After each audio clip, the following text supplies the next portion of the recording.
He paid extra to be left alone, but he just walked away from his own child. Logan Pierce shifted in his leather seat. He hated distractions. Next to him, a woman coughed softly into her sleeve. Again and again. He turned, unimpressed. "Do you mind?" Danielle Brooks nodded, eyes apologetic. "Sorry, just a cold." He pressed the call button. "I'd like to switch seats." The flight attendant hesitated. "I'm sorry, sir, we're full." Logan exhaled hard, stood up and moved, choosing silence over sympathy. Danielle didn't move, didn't complain. She reached into her coat, pulling out a small folded image, an ultrasound photo creased at the edges. She looked down, touched her stomach gently. The baby moved. She smiled. He'll never know what he just walked away from. The boardroom was silent. Logan stood at the head of the table holding a tablet. He zoomed in on the company logo in a mock-up. "1 pixel off," he said flatly. "That's what you brought to me." A junior designer swallowed hard. "We can fix it. You should have fixed it before walking in." Logan tossed the tablet onto the table. The sound echoed. Another executive spoke up, nervous. "It's still tested well with clients." Logan didn't look at him. "I don't care what they think. I care what I see." No one spoke. He buttoned his suit jacket. "Start over." Silence followed him out the door. In the hallway, his assistant tried to catch up. "You've got a call from your father." Logan shook his head. "Send it to voicemail." He stepped into the elevator. Alone, no, I'll say again. And somehow that's exactly how he liked it. Or so he told himself. Danielle sat on the exam table, paper crinkling beneath her. The room was quiet. Fluorescent lights buzzed above. Dr. Harris looked at the chart, then back at her. "Your iron's too low. You're borderline anemic," he said. "You need rest and proper meals." Danielle nodded slowly. "I've been trying." He handed her a sonogram printout. "The baby's heartbeat is strong. That's the good news." She smiled, small, tired. Outside the clinic, couples laughed, shared rides, held hands. Danielle stood alone at the bus stop, one hand on her stomach. The wind picked up. She wrapped her scarf tighter. She glanced at the sonogram in her hand, folded it, slid it into her coat. Her phone buzzed. A reminder. Flight at 9:15 a.m. She whispered to herself, "We'll be okay." Her hand stayed on her belly. No one else heard the promise. But the baby did. Logan sat at the end of a long dining table, a single steak, glass of red wine, perfect lighting, no sound. His phone lit up. "Dad, calling." He stared at the screen, let it ring, then flipped it face down. He cut into the steak, chewed, no expression. The room was beautiful. Floor-to-ceiling windows, city lights glowing outside, but across from him, just an empty chair. He glanced at it for a moment, then looked away. A soft beep, new voicemail. He didn't check it. Instead, he reached for the wine again. Outside, laughter echoed faintly from another apartment. Logan leaned back, loosened his tie, still said nothing, everything he had, he'd earned. But somehow it never filled the silence. Danielle sat on the edge of her bed, suitcase half-zipped, phone to her ear, voice low. "I'm just flying home. Nothing big," she said. Her friend's voice came through, concerned. "Are you sure this is smart?" Danielle paused. "I have to go. The ticket's non-refundable." A beat of silence. "You're still not telling him, are you?" Danielle's eyes shifted toward the sonogram taped to her mirror. "I wouldn't even know where to start," she whispered. Her friend sighed. "He deserves to know." Danielle forced a smile. "Maybe, but he made his choice months ago." She looked at the packed baby blanket on top of her clothes, folded it again. "I'll be fine," she said, ending the call. She placed the phone face down just like he did. Then she closed the suitcase. She didn't cry, but her silence said enough. Logan stepped out of a black car. Chauffeur opened the door. He wore tailored gray, shoes polished, luggage smooth and silent. Inside, a lounge welcomed him by name. Glass walls, free espresso, quiet. Danielle arrived 5 minutes later. Bus drop-off. She held her coat tight. Worn sneakers, old duffel bag over her shoulder. She coughed once. No one looked. At a corner kiosk, she bought cough drops and a bottle of water, counted coins, skipped the sandwich. Logan sipped espresso, scrolled his phone. A flight attendant waved. Danielle found a seat by the charging station, pulled out her boarding pass. Gate 12, same as his. She smiled at the tiny kick in her belly. "Almost there," she whispered. At that moment, Logan glanced up from his phone. They were only 30 feet apart. but their lives had never been farther. Danielle settled into seat 3B, window shade a half down, breathing slow. Logan took 3A, briefcase under the seat, noise-canceling headphones around his neck. The plane hadn't even pushed back when Danielle coughed. Soft then again. Logan glanced sideways, blinked. Another cough, this time longer. He leaned back, pressed the call button. Danielle pulled her scarf higher. "I'm sorry, just allergies." He didn't respond. The attendant arrived. "I'd like to move, Logan said. Calm, clipped. "I'm not sitting through a flight like this." The attendant checked the tablet. "I'm sorry, sir, the cabin's full." Logan exhaled through his nose, turned away, said nothing. Danielle stared ahead, hands on her lap. Another cough slipped out. Logan pressed the armrest button, adjusting the seat to face farther from her. 1 row, 2 people. 1,000 miles of space between. Logan reached into his bag, pulled out a small bottle of sanitizer. 1 pump, 2, rubbed his hands slowly. Danielle coughed again, into her sleeve. Quieter this time. He didn't look at her, but his jaw tensed. Another pump. The scent of alcohol filled the space between them. Danielle shifted toward the window, trying to disappear. Logan wiped down the tray table, the armrest, even the seatbelt buckle. He adjusted his collar, tapped his foot, looked at the time. Danielle closed her eyes, whispered something only she could hear. The flight hadn't even reached cruising altitude, but the air already felt tight, cold. Logan pulled out his headphones but didn't put them on. He just wanted quiet, clean, control. Instead, he got a cough. And the feeling he had made a mistake, though he didn't know what yet. Danielle unbuckled her seatbelt slowly, her hand pressed to her side. She stood holding onto the headrest for balance. 3 rows down, the restroom sign glowed green. She took 1 step, then another, her breath caught. The aisle tilted. Maybe it was her legs, maybe the plane. Her knees buckled. She swayed. A hand reached out, steady, firm. "Easy now," an older man said, catching her elbow. She looked up, dazed. "Thank you," she whispered. "You all right, young lady?" he asked gently. She nodded. "Just lightheaded. It passes." Logan watched from his seat, unmoved. The man helped her to the restroom door, then returned to his seat without a word. Danielle leaned against the wall for a moment, eyes closed. She didn't cry, but for a second she let herself feel seen. Danielle stepped out of the restroom, slower than before. She moved past the seats, hand brushing each headrest for balance. The older man looked up.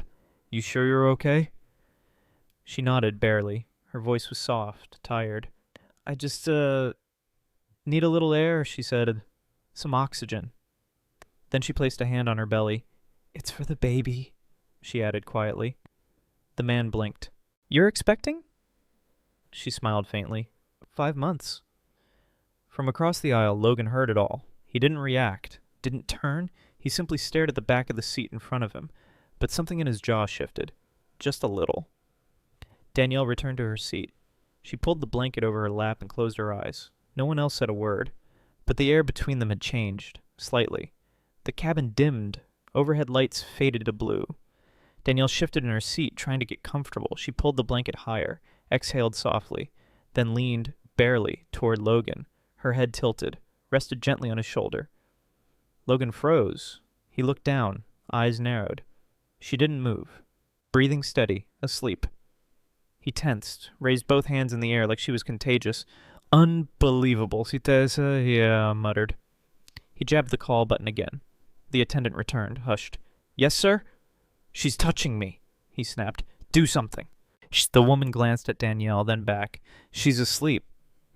Logan shifted hard to the left, pushing into the aisle. Danielle stirred, blinked awake. Sorry," she whispered, sitting up.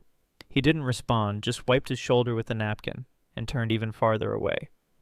The seatbelt sign blinked on. The plane began its ascent. Danielle gripped the armrest with one hand, her belly with the other. Her face had lost all color, pale, lips dry. She shifted slightly, adjusting her posture, but her breath stayed shallow. Logan sat beside her, eyes forward, focused on nothing. The wheels touched down. A small jolt. Passengers clapped lightly. Danielle didn't move. Her hands trembled. She leaned her head back, eyes half closed, fighting dizziness. The older man across the aisle noticed. "Miss, you all right?" She nodded, barely, but her hand slipped from the armrest. Her body leaned sideways. She caught herself just in time. Logan glanced her way, briefly, then looked back to his phone as soon as the signal returned. Danielle closed her eyes. She was trying to stay strong, but her body was telling a different story. Passengers poured into the terminal, dragging bags and checking phones. Danielle moved slower than the rest, her steps uneven, face pale. She paused near the exit, hand gripping the wall. Then her knees gave out. She collapsed forward, barely breaking the fall with her arm. Gasps echoed around her. A woman shouted for help. Someone ran to get security. Logan stopped just feet away, eyes on her, frozen for one breath. Danielle lay still on the floor, curls damp with sweat, arm cradling her belly.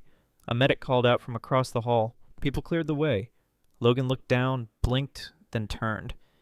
He adjusted his cuff, picked up his briefcase, and walked toward the terminal doors. No words, no hesitation. Behind him, sirens began to wail. Logan walked through the parking garage, footsteps sharp against concrete. His driver opened the car door, but someone called out behind him. "Mr. Pierce, wait." It was Ethan, his assistant, holding a yellow envelope. Logan raised an eyebrow. "What is it now?" Ethan caught his breath. "The clinic finally sent it." Logan took the envelope without a word. He stared at it. Unopened, heavy in his hands. "I thought you said it was just a precaution," Ethan added. Logan didn't answer. He slid into the back seat and shut the door. Inside he opened the envelope. One sheet, thick paper, lab header at the top, a name circled. His. Next to it a single line. Probability of paternity, 99.98%. Logan didn't blink, just stared, then folded the paper in half. Once, twice, and closed his eyes. Logan sat motionless. The folded paper rested in his lap. The car hadn't moved. Outside, rain tapped lightly on the window. He unfolded the page again, read the line a second time. 99. 98%. No doubt, no margin. The woman on the plane, the cough, the apology, the photo she held in her hand. It wasn't just anyone's child, it was his. He leaned back, eyes unfocused. The engine hummed. His heartbeat did not. For once, Logan Pierce had no words. He tried to recall the night, her face, the moment, but it all felt distant, like a life someone else had lived. He looked out the window, the terminal sign still visible. Just steps away, she had collapsed, and he had walked away, from her, from his child. He whispered to no one. "What have I done?" The music was soft. A small jazz trio played in the corner. The charity gala buzzed with laughter, wine, and polished shoes. Logan stood near the bar, half listening to a donor. Then she sang. A clear voice cut through the room, steady, pure. Logan turned. On stage stood a woman in a simple black dress.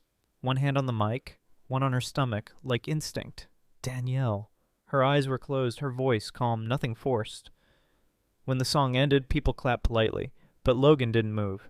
He just stared. Later, by the snack table, she was alone. He walked over. "You don't belong in the background," he said. She smiled. "Neither do you." They laughed. Just a little. Neither asked for names. That night wasn't planned. But it wasn't a mistake either. Just brief. And enough. They sat on the rooftop terrace, 2 glasses between them. The moon was low, quiet. No cameras, no noise. Danielle sipped her wine, legs crossed at the ankle. Logan leaned back, coat off, tie loosened. They talked about nothing. Music, childhood, fear of airports, not business, not status. For once, he didn't feel like explaining himself. Danielle smiled often, but not to impress, just real. He watched her hands when she spoke, strong, calm, honest. "I'm not great at names," she said, laughing. "Then don't ask for mine," he replied. They clinked glasses, no promises made. She left first, said goodbye with her eyes. Logan stood alone a moment longer. He didn't even ask for her number, just watched the elevator doors close. Some part of him knew. If it was meant to matter, it would find him again. The hospital hallway smelled like bleach and worry. Logan stood at the reception desk, hands in his pockets. "I'm here to see a patient," he said. "Danielle Brooks." The nurse looked up. "Are you family?" He hesitated. "I'm someone she knew." Room 214, second floor. He walked slowly. Every step felt too loud. Through the glass, she lay still, eyes closed, tubes at her wrist. He stayed at the doorway, didn't knock. Then her eyes opened, weak, searching. They landed on him. She blinked, confused, then calm. "You came," she said. Logan nodded once. "Yeah." Danielle shifted upright, careful. "I'm fine. You passed out at the airport." "I know." Silence stretched between them. He didn't ask how she was. She didn't ask why he came. But something had shifted. They both felt it. And neither looked away. Danielle sat upright, her back resting against the pillow. Logan stood a few feet away, still not sitting, still not sure. She looked at him, calm, no anger in her voice. "I'm not here to ask for anything," she said. He didn't speak.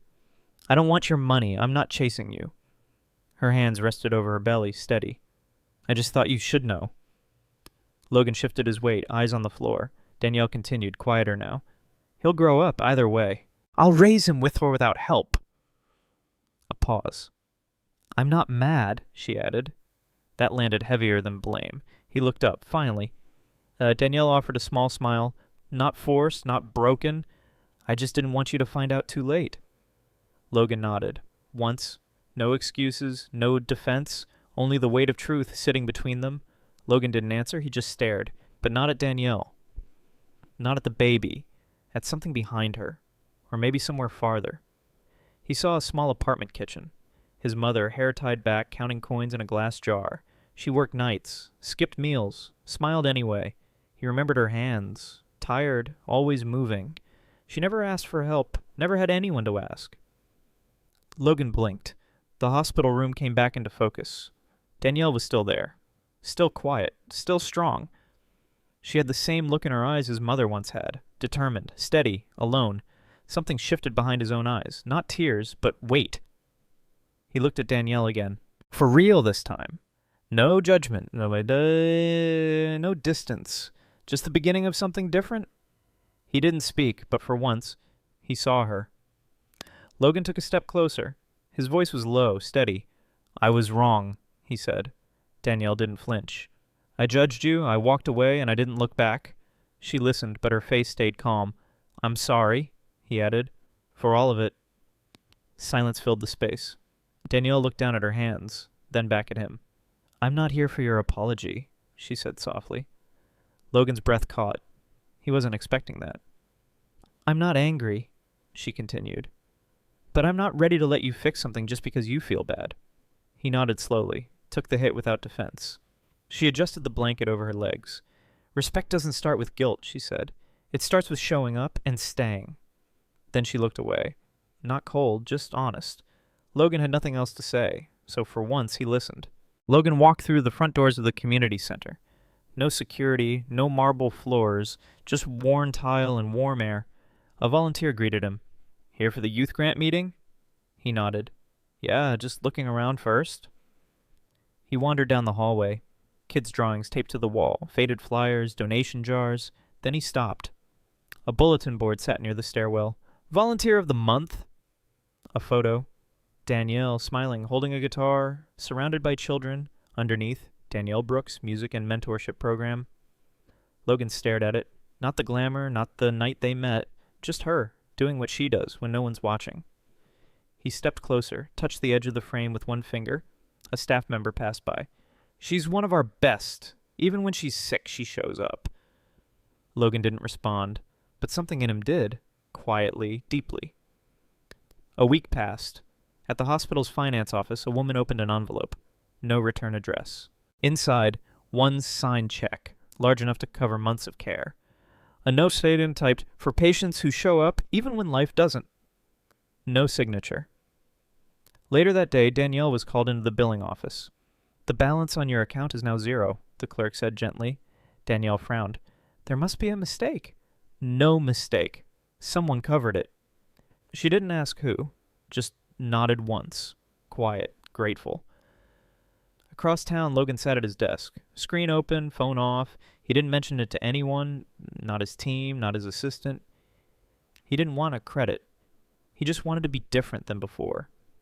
And this time he started with silence. Logan waited near the hospital entrance. Hands in his pockets, Danielle stepped out slowly, coat zipped, a scarf wrapped around her neck. He walked beside her for a moment, quiet. Then, gently, "Can I take you for a walk? Just fresh air." Danielle looked at him. Not harsh, not cold, just tired. "I'm still healing," she said. "Not just my body." He nodded, understanding more than she expected. "I don't want to confuse kindness with timing," she added. "I get that," Logan replied. "No pressure. No expectations." They stood there for a moment, people passing all around them. Danielle adjusted the strap on her bag. "I appreciate what you're doing." "But not yet," she said again, softer. He smiled just a little. Fair enough. She walked off toward the curb. Logan didn't follow. He just stood, watching her disappear into the evening light. Danielle found the envelope in her mailbox. No name, just her address, handwritten. Inside, one page, cream paper, black ink, his handwriting. Danielle, I grew up watching my mother do everything alone. 2 jobs. No help, no time to breathe. She never asked for anything. Maybe that's why I thought I shouldn't offer anything either. I became someone who avoids mess, avoids emotion, avoids people who need too much. Then I met you, and I did it again. I walked away twice.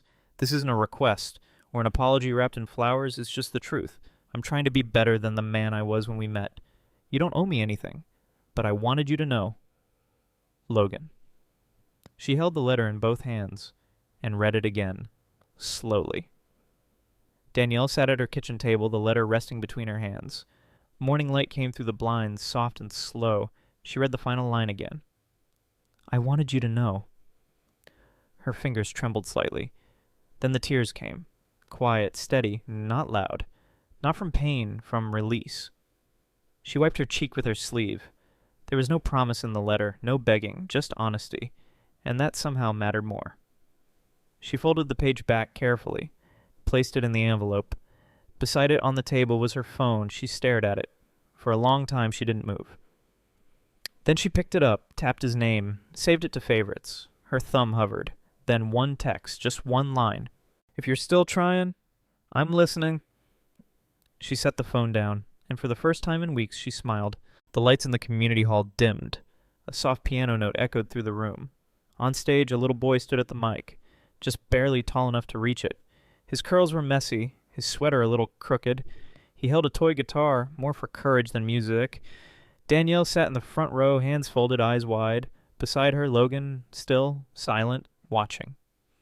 The boy took a deep breath and sang. It wasn't perfect, a little off-key, a few missed words, but the room went quiet, because every note was full of something real, pride, joy, life. Logan's hand tightened around his knee. His eyes never left the boy. Danielle glanced sideways. She didn't speak. She didn't have to. The song continued, and in that moment, nothing else in the world mattered. The final note faded. Small hands clapped first. Then the whole room joined in. Danielle's eyes stayed on the stage, but her fingers reached across the gap between them. Logan met her hand halfway. No words. Just the quiet warmth of skin against skin. Her thumb brushed his once. He didn't let go. They sat in the front row, not apart, not unsure, just present, together. The boy ran off stage into Danielle's arms. She lifted him with ease. Logan leaned down, smiled. You did great, buddy. The boy giggled, hiding his face. Danielle looked at Logan. He looked back. It wasn't perfect. But it was real, the kind of real they both had stopped believing in. Now, here it was, loud and small and full of joy. Hand in hand they sat still, like maybe they had been meant to reach this moment all along. The brochure sat on the front desk of the community center. At the top, Pierce Foundation grant. For single mothers returning to school. No photo, no logo, just a simple title. Clean. Inside were instructions, deadlines, and one sentence in bold, because showing up alone is the hardest part. Danielle flipped through the pages quietly. She looked up and saw Logan across the room talking with a staff member. Calm, focused. He wasn't trying to impress anyone. He was building something. A girl nearby asked, "Do you think I could apply for this?" Danielle smiled. "I think that's exactly who it's for." Later, Logan walked over. She handed him the brochure. "It's good," he nodded. "It's just a start." She looked at him. "It's more than most ever try." And for once, Logan didn't feel the need to say anything back. Danielle closed the classroom door behind her. Kids' laughter echoed down the hallway. Outside, Logan waited with their son, backpack too big, smile too wide. They walked toward her, hand in hand. She met them halfway. No rush, no pressure, just 3 people learning how to move forward. Voiceover began, calm and clear. Sometimes the thing you avoid most is the thing that heals you. Not all beginnings are clean, but second chances, those are earned. So, the family moved down the sidewalk, fading into the light. We all judge too quickly sometimes. But maybe the bravest thing you can do is look again. Beat of silence. Then the final line. Have you ever misjudged someone? Comment, I've been there. The screen faded to black, but the feeling stayed.